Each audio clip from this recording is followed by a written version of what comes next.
आज के इस वीडियो में ये वाली सवाल देखने वाले हैं भाई, जो कि आपके स्क्रीन के सामने है। ये काफी इंपॉर्टेंट सवाल है, जो कि समाकलन की सवाल है। और आपको बता दें, अगर सभी चैप्टर के मोस्ट इंपॉर्टेंट क्वेश्चन देखना चाहते हैं तो आपको हम डिस्क्रिप्शन में एक प्लेलिस्ट दिए हैं, उसमें जाकर आप लाइन बाय लाइन सभी मोस्ट इंपॉर्टेंट क्वेश्चन को देख सकते हैं।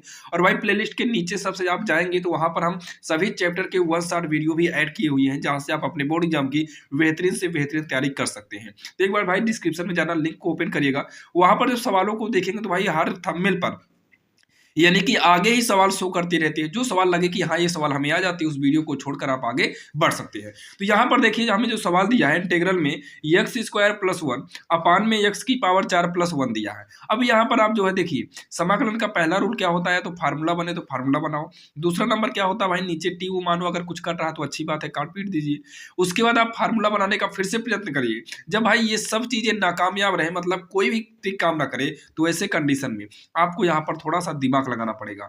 जैसे यहाँ पर एक्स स्क्वायर है, ऊपर छोटी घात है, नीचे बड़ी घात है। तो ऐसे कंडीशन में क्या करना है, ऐसे कंडीशन में अक्सर तो ज्यादातर भाग दिया जाता है, लेकिन यहाँ पर डबल है तो यहाँ पर भाग भी हमें नहीं देना है। तो यहाँ पर क्या करना है, यहाँ पर एक काम करिए, एक्स स्क्वायर को कॉमन ले लेते हैं।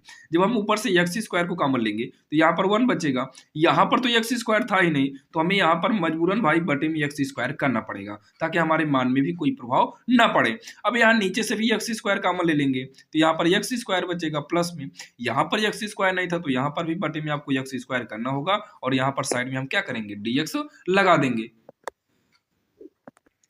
अब इतना करने के बाद एक्स स्क्वायर से एक्स स्क्वायर हमारा क्या हो जाएगा, कट जाएगा। तो ये हो गया one plus one upon X square पूरे के बटे में। यहाँ पर अगर आप ध्यान दीजिए तो ये वाला फार्मूला पता होगा, ए स्क्वायर प्लस बी स्क्वायर, ये होता है ए माइनस बी का होल स्क्वायर और प्लस में 2ab। अगर यहाँ पर हम प्लस करें तो यहाँ पर हमारा माइनस हो जाता है, लेकिन ऊपर वाला धन में है तो हमें नीचे वाला ऋण में ही लेना पड़ेगा। तो इसी हिसाब से अगर हम एक्स स्क्वायर प्लस में वन अपान एक्स स्क्वायर का फार्मूला हेरे तो ये हो जाएगा, ए की जगह एक्स हो जाएगा, माइनस बी की जगह वन अपान एक्स हो जाएगा होल स्क्वायर, फिर धन में दो गुणे पहली गुणे दूसरी होगा। तो यहां से देखिए क्या हो जाएगा, x minus one upon x का स्क्वायर और प्लस में एक्स से एक्स हमारा कट जाएगा, तो केवल क्या बचेगा, ये दो बचेगा। केवल क्या बचेगा, हमारा दो बचेगा। तो यहाँ पर हो जाएगा x minus one upon x का होल स्क्वायर, यहाँ पर प्लस का क्या हो गया, दो हो गया, और साइड में जो डीएक्स है उस डीएक्स को वैसे ही रहने देंगे। अब इतना कहने के बाद इसको टी मानिए, ऊपर वाला वैसे भी कट जाएगा। तो यहाँ पर हम लिखेंगे माना टी बराबर x minus one upon x, अवकलन हो या फिर समाकलन हो, अगर किसी के बीच में अगर हम टी माने हैं तो उसका हमें अवकलन ही करना पड़ता है। इसका अवकलन करेंगे D T upon D x हो जाएगा। यक्स का अवकलन एक होगा माइनस में, वन अपान यक्स का आप अवकलन करेंगे तो वन अपान यक्स का अवकलन करने के लिए यक्स को ऊपर ले आएंगे तो यक्स की पावर माइनस वन हो जाएगा, यानी कि यक्स वन अपान यक्स है। इसका जब अवकलन करेंगे इस तरीके से तो ये डी अपान डी एक्स, यक्स ऊपर आएगा तो यक्स की पावर माइनस वन करना पड़ेगा। अवकलन का रूल होता है, घात हमारी आगे आएगी, घात में कम करेंगे तो माइनस एक में एक कम करोगे ना, ये माइनस दो आएगा, माइनस एक। इस पावर को प्लस करने के लिए इसको बटे में भेजना पड़ेगा, यानी कि वन अपान यक्स का जो अवकलन है वो माइनस में वन अपान यक्स स्क्वायर होगा। तो माइनस होगा तो माइनस माइनस प्लस हो जाएगा, वन अपान यक्स स्क्वायर। तो ये डी टी बराबर का ऐसे तिरछा गुणा कर दो तो one plus one upon X square, इन दोनों मतलब ऐसे तिरछा गुणा कर देंगे तो यहाँ डी एक्स हो जाएगा। अगर आप यहाँ पर थोड़ा सा ध्यान दें तो इंटीग्रल में ये हमारा अंश में माना जाएगा, इसको एक ब्रैकेट में कर लेते हैं। तो one plus one upon X square और डीएक्स भी यहीं पर माना जाएगा, तो इन दोनों के जगह पर हम सीधा dt कर सकते हैं अपान में।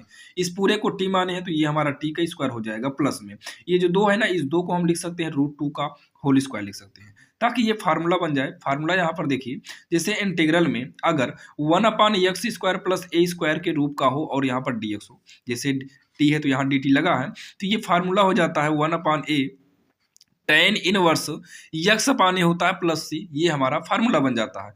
तो इस हिसाब से ये भी फार्मूला बनेगा वन अपान ए की जगह पर क्या पड़ रहा है भाई, रूट टू है तो रूट टू कर देंगे। फिर यहाँ पर टेन इनवर्स है, यक्स की जगह पर टी है, अपान में ए की जगह पर रूट टू है, यहाँ पर हम प्लस सी कर देंगे।